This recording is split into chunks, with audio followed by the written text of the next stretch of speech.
About a century later, we're back. Yeah. Sorry about that. So let's jump right into it. What are you gonna review? Jamie by NDGO, Yep. which is a Tapastic comic. Yeah, Tapastic Comics, and also Smack Jeeves. You can find the link as usual in the description below. It updates every Friday.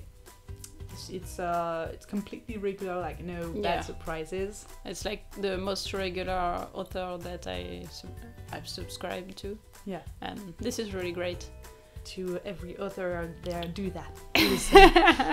She also has a gallery on Tapastic, which is really great because she can put all the fan arts and also a lot of side illustration. She's also very active on social medias. Like she has a very active Twitter account about her comic. She's on Tumblr. She has a pretty successful Patreon with lots of great rewards, and she has her own website with other kind of illustrations, not Jamie related.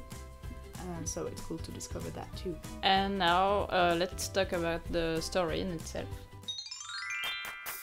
Jamie is a slice of life / romance comic about two high schoolers, Jamie and Aiden, how they met and fell in love. So yeah, the basic of the story is pretty simple. It's like very common romance BL comics. It sounds almost cliche in a way when you just begin reading it and you're like, yeah, there's this younger boy who's crushing on an older guy, an upperclassman, and he seems a bit shy in the first pages, and you're like, all right, it's gonna be not bad. It's not a bad thing. It can be great to have a familiar plot, but the good thing is that she quickly gets away from the very cliche stuff. At first, Jamie seems to be very shy, and Aiden pretty sure of himself, but in the end, it's more the other way around at some point. There aren't, for now, any major plot twist or anything, so we don't really know where to cut to say, oh, beware, there's gonna be spoilers. So I think we should do it now, so that we can talk freely about the rest. Anyway, beware of the spoilers. Now we are at the beginning of March, and 2017. We are at the episode September 134. Basically, we are in the middle of Jamie and Aiden's date at the bowling. About the fact that it's refreshing comparing to a basic BL story, there's also the fact that it's more realistic, like the way they react with each other. Like at one point, Jamie's like, am I making him uncomfortable? Because maybe he doesn't want me to have a crush on him and he doesn't want to deal with all this, etc. Aiden is not like... he doesn't know at first he's interested in Jamie, but he's not like, oh my god, I'm not into dudes and this is weird. And he's just like, oh, maybe it could work, but I'm not sure, I don't know. It seems more natural. And he's not the super sexy upperclassman that everyone adores and who's... he's kind of sexy. Yeah, but the fact that he's socially awkward in his social interactions. And at first I was a bit disappointed in Jamie for having a crush on a guy he had never talked to. Like, he's like, I really like him, but he doesn't know really who he is. And then I remembered that when I was in high school, that happened. He's not like, oh, this is the guy of my life. He just wants to try. And also the fact that he gives himself some sort of pep talk at one point is like, yeah, maybe he's not even into dudes, but then he's like, why should I think like that? Maybe I'm his type. And I was happy to see that, because most of the time the hero will just be very negative about himself. And the fact that he's completely honest with everyone, like is not denying that he has a crush on Aiden, and that's pretty nice too. This is pretty refreshing. Overall, this is what I like about this story. It's that it's really feel good. You feel happy when you read it. Like everyone seems pretty nice. There are no bad guys. Nice place. Nice place to live. I want to live in Jamestown. Especially since there are Landon and Julian there. Ah, yeah. There is also that big cameo of This Is Not Fiction's characters, but it's not like a regular. You should see our review. Yeah. It's not like a regular cameo because the characters are really actually interacting with Jamie's character, yeah, and they are a part of the story, and that's really original and pretty fun. That can be pretty risky too, Yeah, because it means you have to really know well the characters you are using. Like, I think she does it pretty well, but some pages sometimes feel like private jokes. Like all the part about the Cindy Morgan book and the fact that he called their mom, whose name is Cindy Morgan, and stuff like that. I'm like, if you don't know squat about This Is Not Fiction, you're gonna be lost, and that's a bit of a shame. We understand pretty quickly what this is all about. Like from the first pages, you know exactly what kind of boy Jamie is. You know that he's openly gay and very accepted by his family. You know that their mom is raising them by herself, that Vicky is adopted. Vicky is the Jamie's sister. Yeah, Vicky is Jamie's sister, but if you stayed that long, obviously you know that. And you know a bit about everyone's personality, so basically you know for what kind of ride you are in. Sometimes I feel like it's a bit too much, like too much feel good all the time. I don't know if I'm clear about that, but it's like I think it's my personal taste. I like sometimes when there are some drama, and sometimes I feel like it lack a bit of intensity. If you'd ask me at that point what the main conflict is, I wouldn't really know what to answer. Like, they don't know if their date is gonna work out. But even if it's not working out, everything is pretty smooth and everybody is really nice, and you're not waiting like, are they really getting, how are they gonna get out of this problem, because there are no problems. Yeah. So one thing that emphasizes that is the fact that NDGO has a tendency to draw side art where Aiden and Jamie are really lovey-dovey with each other. Like, it's a huge ellipse. They are already a couple in her side art, and very early in her story she began to do that. It spoils a bit the I mean, we know they're gonna end up together, but it satisfies us already by the side drawing, so we're not waiting for it in the main story. Like in the Q&As, Indigo answers some questions about Aiden's sexuality, for example, and this is a major plot point. You can't say that in a Q&A. Like, we're waiting. That's one of the main conflict in Jamie's, that we don't know if Aiden is gonna respond to Jamie's feelings, because we don't know if he's gay or not. And you answered that. You kind of answered that in a Q&A, saying that he might have had strong feelings for his friend Mikael when he was younger or something. And we're like, I don't want to know that here. I want you to show me in your story, because that's the main point. If you do an answer about a non-relevant question, like what's his favorite food or stuff like that, or the little comic Indigo made about Jamie being bullied when he was younger and Vicky stepping in, that was funny and that was great, because we didn't really care about that in the main comic. It didn't matter for the plot. I know it's hard sometimes because you just want to communicate the love you have for your characters. It feels like we're directly talking to Indigo instead of people. So. No, but but I know she's gonna watch it.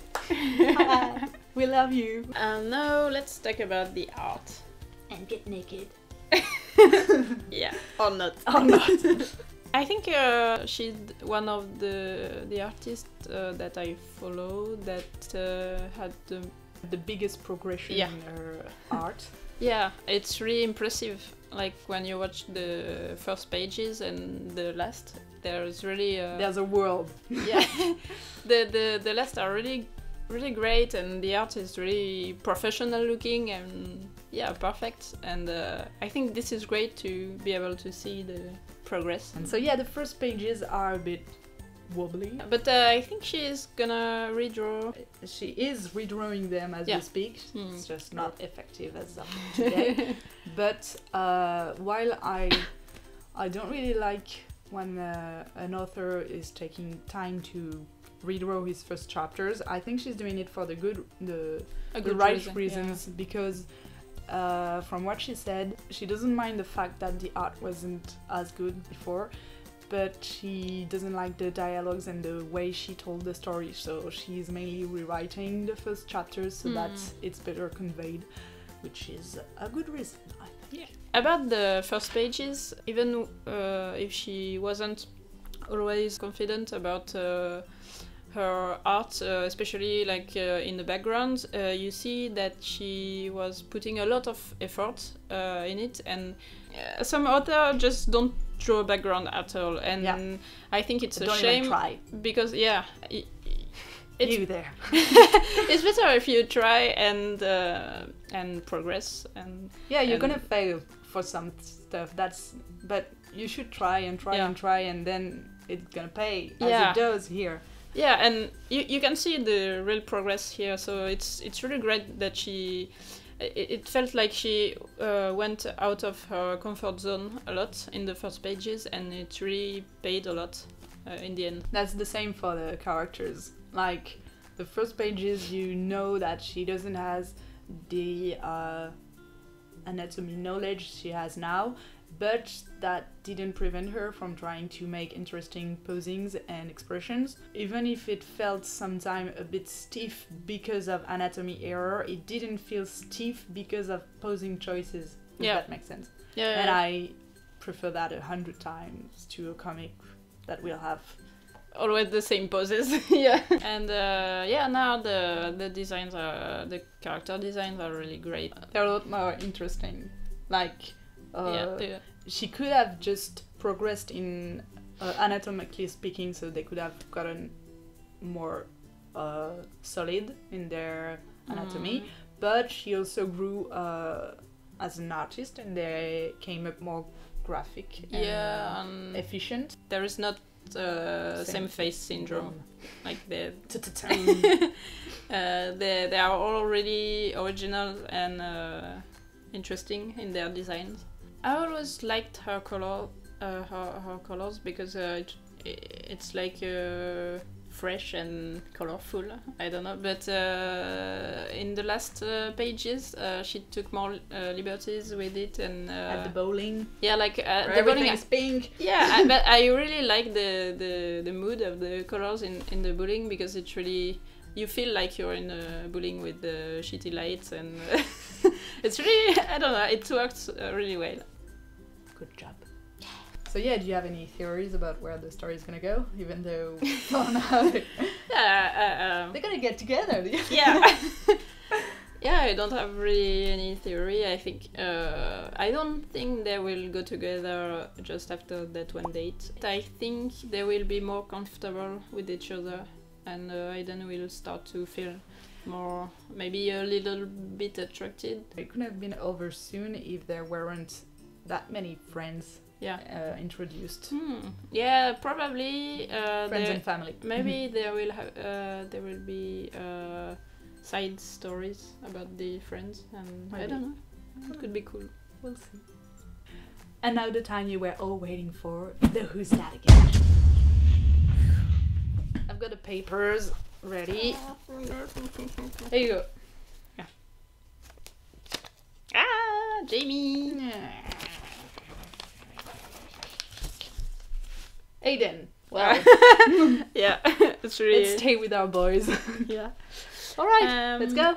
Today we're gonna try something a little bit different. We are gonna draw with a reference, but with our bad hands. And for me it's right, and for Marvin it's left. So we'll see.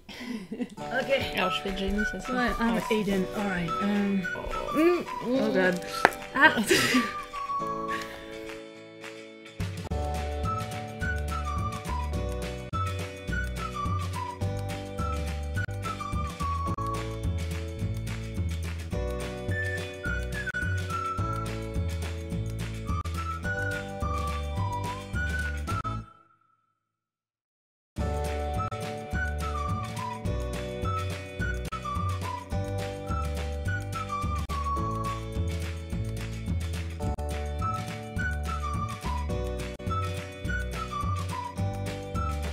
Looking good there, Aiden. Jamie has definitely a problem with his right hand and leg. But Aiden loves him anyway, you know? Yeah. So yeah, to conclude, and despite the negative points we raised, because we raised some, but they were very personal. Yeah. It's a really great read, and I think we're not the only ones to think that, because NDGO has a very active and loving community. Yeah. She gets a lot of fan arts and fan comics, and I think at what point there were even fans that were trying to make a voiceover or something. They were casting people to do a voiceover thing, but it didn't go anywhere. Yeah, But I heard about that, I think. Yeah. And it could be a fun idea. yeah, but apparently it didn't go anywhere. But anyway, go read it if you haven't already. And you should have. This is really a good comic, and I'm really fond of it. See you next time. Yeah.